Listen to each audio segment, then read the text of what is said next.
interject there or just have me Oh, no, continue? go ahead. Go ahead. Okay. Yes. So, I've done some plays. I thought this was in a play I did in Chicago. I haven't done much of this since, well, before COVID. Obviously, the theater stuff was different during COVID, but I like to do public speaking and perform. So that's why I do things like this. So, I want to talk about. I don't have a whole lot of time, so there's some research I want to share with you that I found interesting. I like talking about the subject of happiness because no matter where you're from, how old you are, what part of the globe you're in, there's one or two things you may pick up from this that I think will be helpful. So, one thing that I'll note, and I probably have way more than 20 minutes of stuff here, but so I might just go skip some of these things, by the way. But one thing to think about is expectations. So expecting positive outcomes actually makes them more likely to arrive, which something I think about from time to time. So there was a study um, that I'll share with you in a moment. But let's say you're in a place like Phoenix, Arizona. By the way, I'm doing a speech like this at like an elementary school, which is the first time I've done a crowd that young. So, and that'll be a challenge because a lot of this stuff is for adults that have lived life and have had good times and bad and all that. So to talk about happiness with like fifth graders and sixth graders could be a unique challenge. But one thing I would share with them and what I want to share with you is let's say you're in Phoenix, Arizona, and you're coming out of a building and and you and a friend come out of this building and you both look up at the sky. One of you says, "Oh my goodness, what a beautiful sunny day," and then your friend says, "Oh my God, it's 120 degrees. It's so hot." Right? Two people looking at the same thing, looking at the sky, outside of the building, but you're having two different experiences. So I think about this, and you may say to yourself, I would be the one complaining about the 120-degree weather, or maybe you are that person going, man, what a beautiful day. So, how we view the world definitely can make a difference, as you can imagine. There's been a lot of research about this. If you want to chat, by the way, I'm told you're able to do that. Yes, and in the chat says, please place your questions on the chat. And so, please, if you like to interact, questions, comments, please do. The chat is the way to do that. And I'd love to be able to address or share some of the stuff that's coming into your mind, makes things more interesting. So there's a study done a while back where a researcher asked subjects to read through a newspaper and count how many photos were in it. Okay. At some point in the future, I might have to explain what a newspaper is. Certainly to a younger crowd, right? So there's this paper that we used to get our news from, and I don't think we're quite there yet, but probably sometime soon, right? So you ask the subjects to read through a newspaper, count how many photos were in it. Those that claimed to be lucky took seconds to complete the task. So normally I'd ask a couple people in the audience, do you consider yourself to be lucky or unlucky? And one person would say, I consider myself to be lucky. And the other person would say, I consider myself to be unlucky. So ask the question, uh, look at this newspaper, and you'd ask how many photos are in it. Lucky person took seconds to complete the task. Those that claimed they were unlucky took about 2 minutes. So I will ask you that question to ponder for 5 seconds. Why you think that is? This is one of many studies that I like to kind of share in talking about this, because in this case, on the second page, okay, there was a large message that read, Stop counting. There are 43 photos in this newspaper. Okay. The answer was plain as day, but the unlucky ones were far more likely to miss it. Oh, but wait, there's more. Okay. Halfway through the newspaper was another message that read, "Stop counting, tell the experimenter you have seen this, and win $250." Well, believe it or not, they missed that one too. So the same possibility for a huge reward was in everyone's environment. Some just didn't pick up on it. Okay. The psychologists call this predictive encoding is one academic way of looking at this, right? What is that? Predictive encoding is priming yourself to expect a favorable outcome actually encodes your brain to recognize the outcome when it does in fact arise. So I'll talk about real quickly this idea of cognitive patterns, and I'll give an example. So let's say some of you might be lawyers, right? Or if you're not, you can imagine the mindset of a lawyer, good or bad, depending on how you feel about lawyers. And, that they had to go to law school and all this sort of thing. Now, you may not know that lawyers are 3.6 times more likely to suffer from major depressive disorders than the rest of the employed population. Some of you may not be surprised by that. And it's funny, I had an audience once where there was a guy, an older gentleman, that said something like, "Yeah, that doesn't surprise me." And I asked him, I said, "Sir, what do you do?" And he said, "I am a judge." So I was like, I will forever remember that. But anyway, so lawyers are more likely to suffer from major depressive disorders than the rest of the employed population. There's a study out of Yale Journal of Health Policy, Law, and Ethics. So lawyers, as you can imagine, are trained to look at flaws in arguments. They're critical rather than accepting. When you're in law school, what do you think you're doing? You're reading, Federalist Papers and all sorts of documents, uh, looking for flaws, right? You might see the world as billable hours. Some of you might have a lawyer that you can relate, probably is that person. If your flight was delayed and you're, oh my God, I could have, that's $1,000 I missed out on by being delayed on this flight and all that. You might maybe you depose your kids, but if you were, as your alibi suggests, at the movies until 10 p.m., please explain to the court how come you are 15 minutes late for your curfew, right? This is how you see the world. Employees have one of three mindsets about work. Okay, here's another study, also interesting, as we're talking about maybe employment stuff. Some of you, uh, whether you're retired or not, may here's some more food for thought. There was a Yale psychologist. By the way, I always tell people if you ever want to be a famous scientist, make sure you have a name that is difficult to pronounce. So this study said it doesn't matter what type of job one has. Researchers found that there are doctors who see their work only as a job and janitors who see their work as a calling. Okay, so they did a study. 24 administrative assistants, each mindset was represented in nearly equal thirds, even though their job description, salary, and education level were the same, uh, which is interesting, right?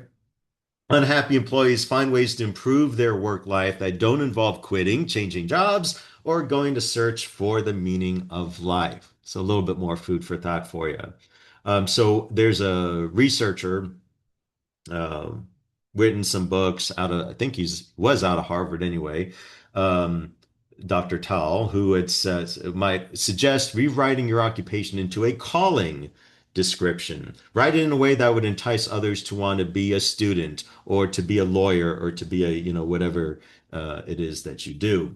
Goal would be to highlight the meaning that can be derived from it. So let's say I'm talking to students, right? How is being a student connected to personal goals in life? How is being a lawyer connected to your personal goals in life? Okay. So let's say we've got uh, some data points. Now, in the world of statistics and economics, we're often looking for the line of best fit. Okay, so you just see a graph here. There's some data points, and you've got mostly a line of best fit, but then there's an anomaly. There's a data point that's kind of out there. So if there's an anomaly, we might delete it and figure it to be some kind of a measurement error, right? It's a legit thing that might happen in statistics, which is fine. But what if we're looking at something like creativity or potential or happiness, right? So we got all these people on this line, and then somebody is doing something else. So the focus, of course, is the average, why we have that line of best fit. If you're below the curve, psychologists get excited because you're likely depressed or stressed out or have some kind of disorder. You know, uh, you when you take a Tylenol or something, and it's all about the average amount of that a person takes and this sort of thing. We look at the world in terms of averages. So the goal then is to get you back on the line, to be normal, to be average, right? So if we study what's merely average, we'll remain average. So the thought with positive psychology is, if we study those people that are doing really well in life or have a different mindset, maybe we can actually bring that average up. Uh, so as late as 1998, there was a 17 to 1 negative to positive ratio research in psychology. So one study on happiness, 17 studies on depression and disorder. Like that doesn't sound good. Uh, so apparently our society knows a lot about being unwell and depressed, not so much about how to thrive, which may not be a surprise to many of you in the world that we live. Of course, I'm just talking about academia and research, but I'm sure you can relate this to other things in life, which we'll touch on in a second. There's a very popular happiness researcher who went on to be a speaker, and I actually got to see him a couple of years ago at a speak at a university. Sean Acor, he has a TED Talk. He's got a book about this stuff. I think I saw him on the Today Show once or something. Anyway, he has a Wellness Week story where he was going to speak at a some prestigious boarding school in New England, and he was going to speak on happiness. And they said, "Oh no, we already have a wellness week." They said on Monday night they're bringing in the world's leading expert in adolescent depression. On Tuesday, we're talking about school violence and bullying. On Wednesday, it's all about eating disorders. On Thursday, it's about illicit drug use. And on Friday, we're debating between risky sex or happiness. And he said, well, that's everybody's Friday night. They did not appreciate that joke. But at any rate, the idea here is he looked at this and he's like, that's not a wellness week, that's a sickness week. And how true that is. So we're a society trained to focus on the negative, whether it's news, car accidents, how we scan the world. Some of you may be aware of medical school syndrome, certainly drug commercials. We see those a lot. Uh, there have been enough jokes about drug commercials where I'm sure you've heard some of these things. I always now talk about all the side effects, right? There is a show, by the way, I got into a medical show recently called The Pit. If you haven't seen it, it's on HBO. It's quite good. It's an ER show. How I got into it, and other than House, I haven't watched that many medical shows in my life, but I was reading an article from an ER doctor, I think a retired ER doctor that was talking about this show and how realistic the show is, and it got me thinking, oh, well, that's cool. I don't want to see a show if it's all fictionalized and it's all people they're sleeping with each other and the whole thing, right? Which, it's just how TV works sometimes. But this one, they actually have it pretty realistic, and I got into it, and so far, it's a really good show called The Pit.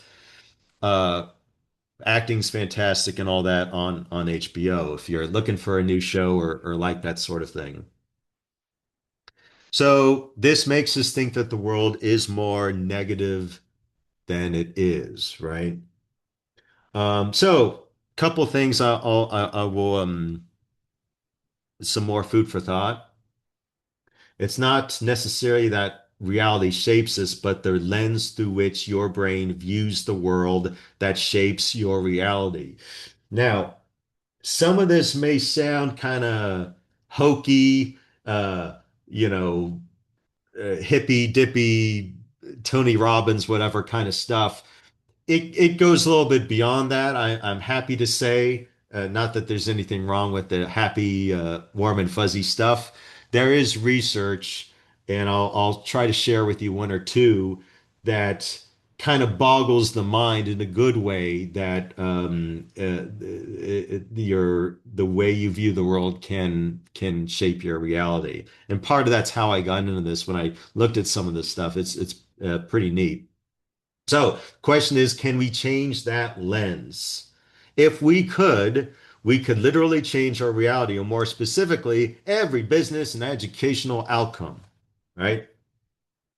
If you haven't seen classic movie, I know a very old movie, circa 1960, a lot of you may have heard the expression "so and so is such a Pollyanna."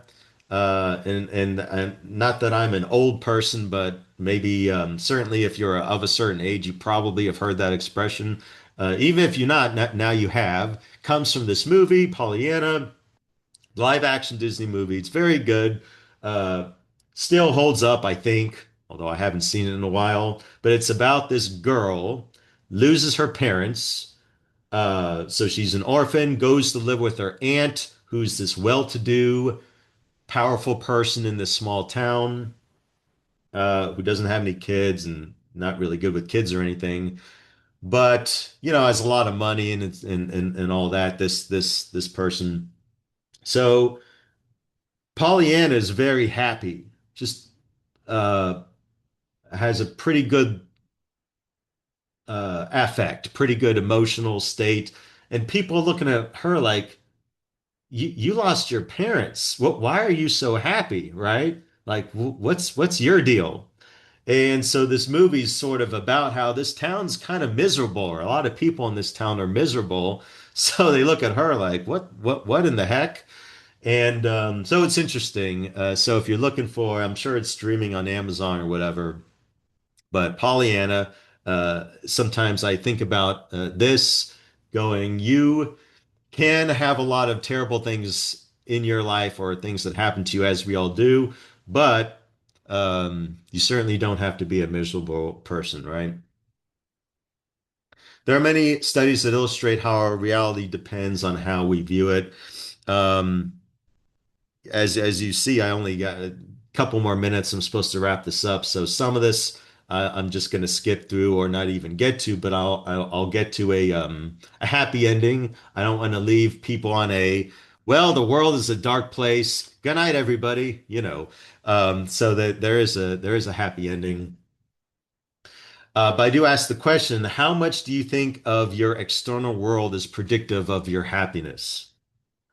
So if I asked you if we're in an in-person thing and I would go to someone in the audience and say, look at all your stuff in life, external, how big your house is, how much money you have and all that. How much do you think that could predict your happiness, a percentage, right?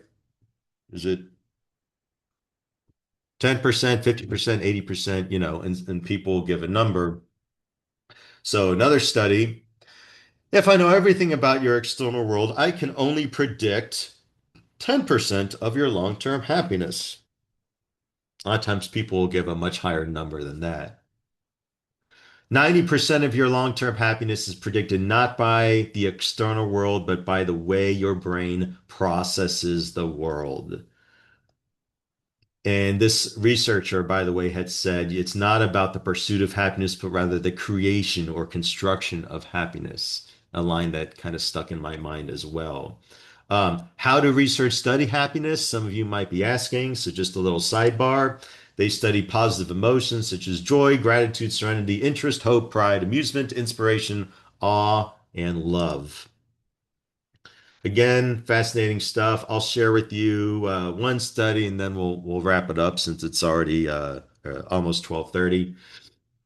What about your IQ? Doesn't that come into play? Only 25% of job successes are predicted by IQ. 75% of job successes are predicted by your optimism levels, your social support, and your ability to see stress as a challenge instead of as a threat. So if I had more time, I might go into that more a little bit, but you get the idea. Most companies and schools follow a formula for success, which is, if I work harder, I'll be more successful. And if I'm more successful, then I'll be happier. Undergirds the most of our parenting styles and our managing styles and the way we motivate our behavior. But researchers, psychology says no, it's the opposite. The formula to what positive psychologists have found is that happiness should come first. You get into great colleges, woohoo, I got into Harvard or Stanford or whatever. But then, oh my God, I got so much work and the pressure and the exams and all this. Every time your brain has a success, you just change the goalposts of what success looked like. Wall Street, you made $1 million last year. Well, now you got to make 2 million, right? If happiness is on the opposite side of success, your brain never gets there. Uh, so I'll share this last bit and then we'll wrap it up. Your brain at positive performs significantly better than it does at negative, neutral, or stressed.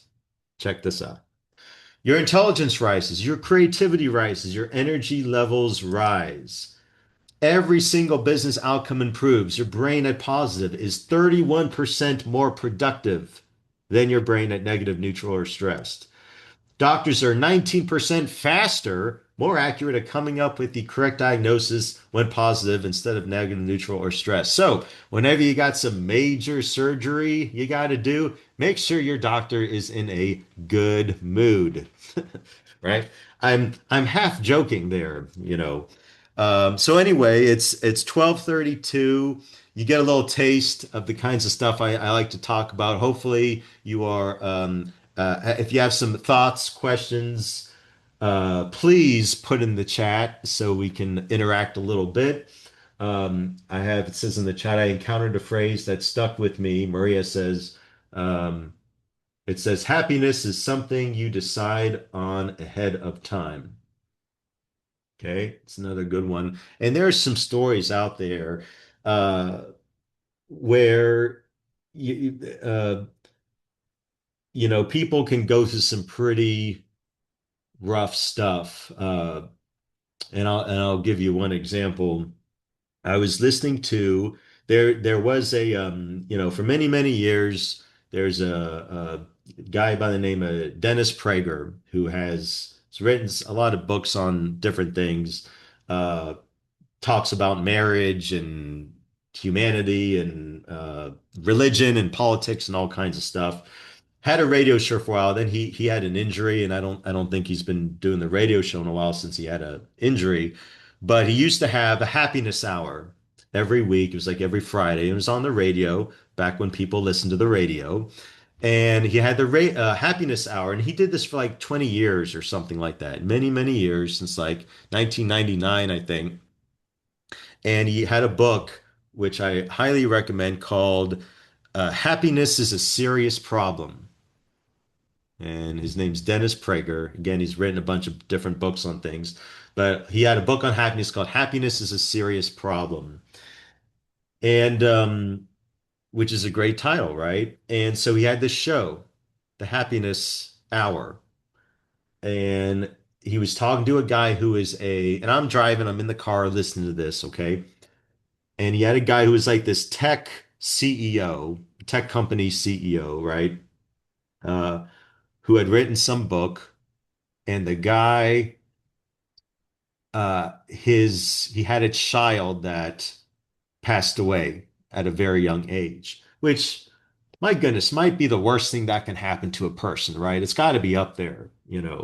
Had a child he lost a child at an early age, and so he says. There isn't a day that goes by that I don't feel immense pain uh, about that having that happen. But I choose not to suffer. And I'm again on the radio, I'm listening, so I'm driving my car and I said, geez, what a great line. And somebody called into the show and said something like, their husband passed away, something horrible like that.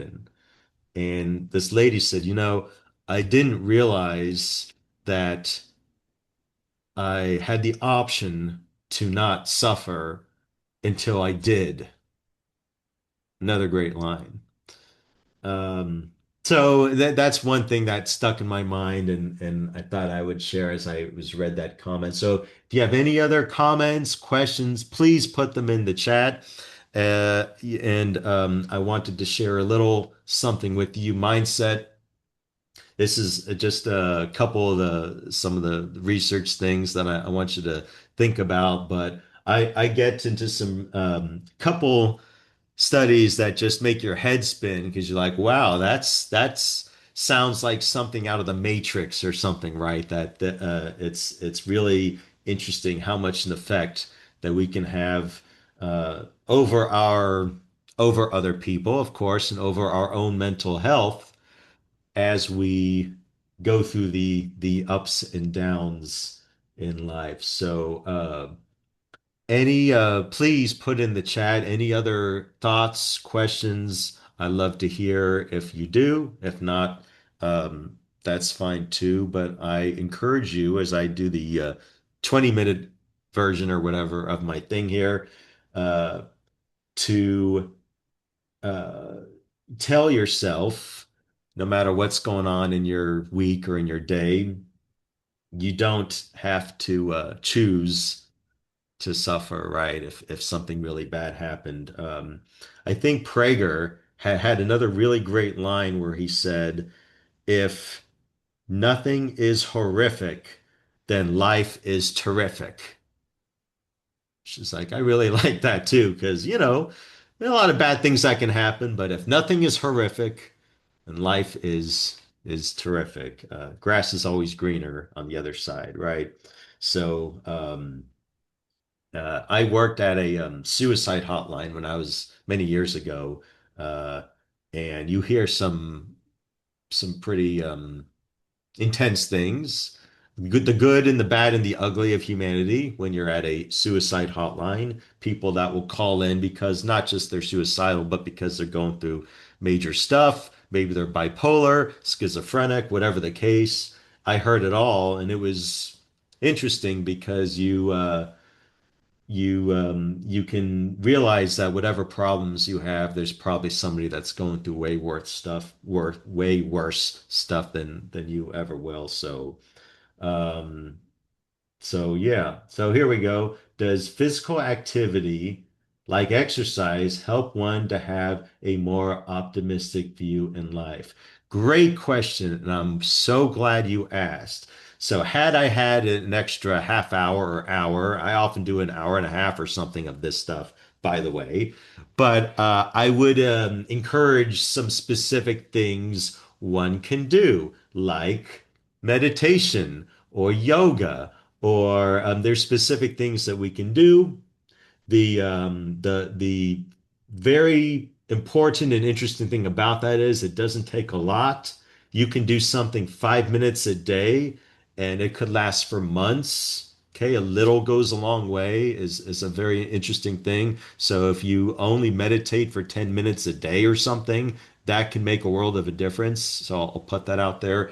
But yes, I've it's probably no secret, but it's a very valuable point to say that physical activity, exercise, yoga, Pilates, whatever it may, maybe it's taking a walk every day. I understand. I know we all might not be able to lift weights or whatever, but take a walk every day. The things that you can do for physical can certainly make. I'm a big believer in that. Can make a big difference. I have my routine. I hope you have yours.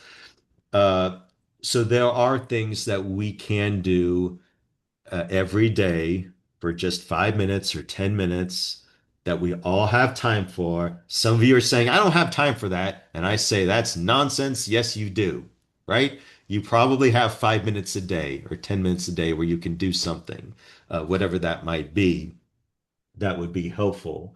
Uh, Mike, can I ask you a and quick yes, question? From your go. research, how did the respondents really define happiness? And how long is this happiness basically in happening in a day? Could it be the whole day? You know, a question that I'll often ask the crowd, and if I had time, and certainly if we're in a real-time setting, I would often ask that question, how do you define what is happiness to you? And often you get a lot of the same responses. It's family, it's contentment, it's this or that. And so that is a good and an important question. I had mentioned before when we're talking about research, by the way, as an example, how do researchers study happiness? They might look at positive emotions such as joy, gratitude, serenity, interest, hope, pride, amusement, inspiration, awe, and love. But in the non-academic world, I do like to ask that question, and I think we all sort of know what happiness is and what it is to you. And the For some of us, it takes more effort to be in that place, right? We've got people here that are negative people in on this webinar, I'm sure. People that are positive people on this webinar. I might ask that question. Who are you or these people? Who are you or these people? We've got those of you that are like, I'm not negative, I'm just realistic. And if that's not you, it's probably your spouse or somebody you know, right? Some of you are nodding right now to the sound of my voice. Um, so, uh, if you are a negative person, you have to put in some more effort, perhaps you might have to work at it because of how you were brought up or your environment or all this, right? If you're a positive person, this all might seem elementary and just natural, still good information because keep doing what you're doing, right? And if you're somewhere in between, this is helpful because there are times where we have to do some things, whether it's yoga or exercise or send some positive emails to your network and things like that, that there are things in life that we can control. And there are things in life that we cannot. We can't control the housing market and the this and the that, right?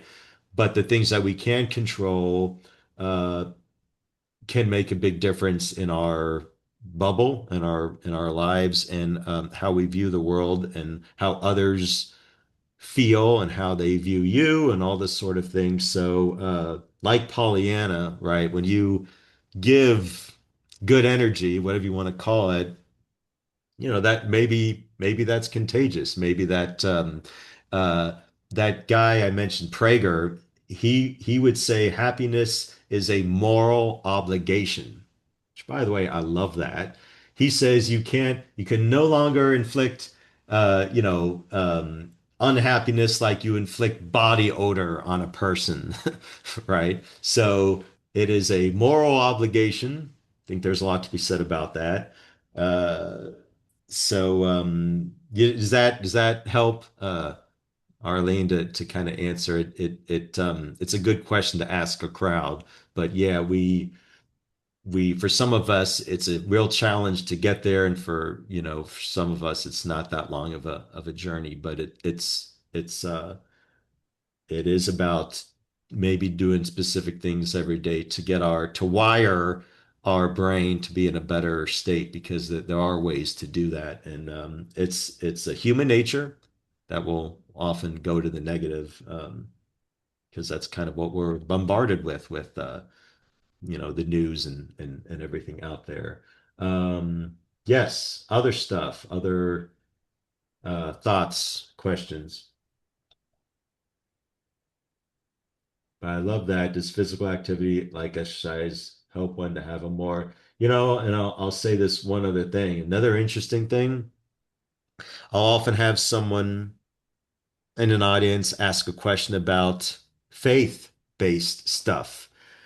And normally I don't really talk about politics or religion, and why would I? That's not a thing that you want to talk about as a speaker. However, it's an interesting concept, the idea of religiosity that there have been studies about, you know, the more spiritual or more religious people are, the more happy people they may be. And I find that pretty fascinating because if there is something to that, you know, it makes you think. So whether you are a religious person or not, that may have an effect, as there's certainly some correlations there. So, you know, how you your values, your spiritual part as well, I imagine can make a difference. So it's another thing to think about. But other things you got for me, Arlene? I don't think we have any questions right now, but perhaps you can show how we can contact you in the future. And we thank you, Mike, Yeah. for this Let me see. wonderful presentation on happiness. This is our Uh, first time to have a happiness, topic since 2020. well, isn't that depressing that nobody really talks about this stuff? But let me put my email here, which is good. So that way, if any of you want to have me come to a conference or a convention here, let me Yes. uh, share this screen, which there we go. These both of these work, but mike.bberg@gmail.com. Shoot me an email if you got some thoughts you maybe didn't want to share on this thing, or you say, "Hey, can you come to our convention in October or something?"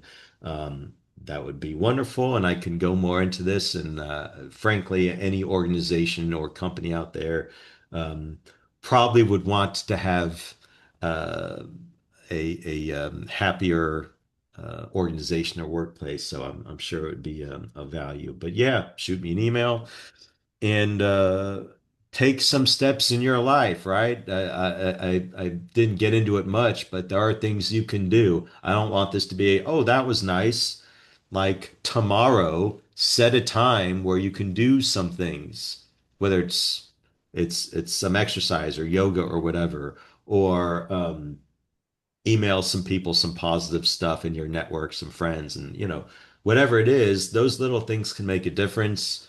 And if you want to exercise more but don't, well, make a goal. How about that? If to do a specific thing, like I want to work out 3 times a week. Well, if you're not doing that, tomorrow's what, Wednesday? See if you can do 3 times this week and do 3 times, you know, things like that.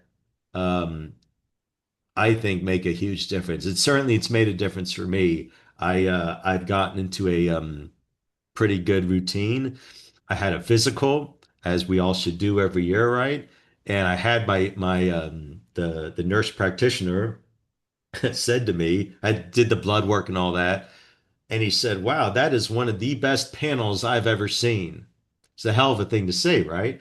And I'm like, can you imagine if a doctor said that to you, and if someone has, again, congrats, but that's a heck of a thing. You're like, wow, that's great. I got good numbers apparently, right? I must be eating well and doing those things. So if you don't think you're doing those things, that's a good goal to have because it's a heck of a thing if you ever have a doctor say to you, wow, your numbers look really good, and you know that you're you know, out of the doghouse for hopefully many years to come, in theory, right? So so definitely physical health is a big part of the big piece of the puzzle that goes with your mental health 100%. So I'm so glad that you brought that up, and I'm a believer and I practice what I preach. But whatever that is to you, I know you maybe you're like, I hate going to the gym, whatever. Fine. Go for a walk for 20 minutes every day, right? Or something like that stuff does make a difference. So whatever you can do it. And it could very well change your life. So I'll give you that. Um, anything else before I get out of here, Arlene? I know we're already at 12:50 or whatever, but Yes, I think we're good. The last comment that we got was thank you. That was very timely, and we really appreciate your time and energy and the thought. The content is very, very compelling. I'm glad you all liked that, or I hope you did. It's weird when I can't see people, and I know that's the way these work sometimes, but I hope you all take something from this. That's the whole point, is to have a nugget, have a thing where you go, hey, I can use that in life. I got to start doing that thing, and maybe I'll actually be uh, less of a miserable person. So, some of you know who I'm talking about. So if one of you becomes a much happier person as a result of this, then I've done my job, right? So I hope that's the case. But yeah, you know, uh, have me at one of your You events or should see something.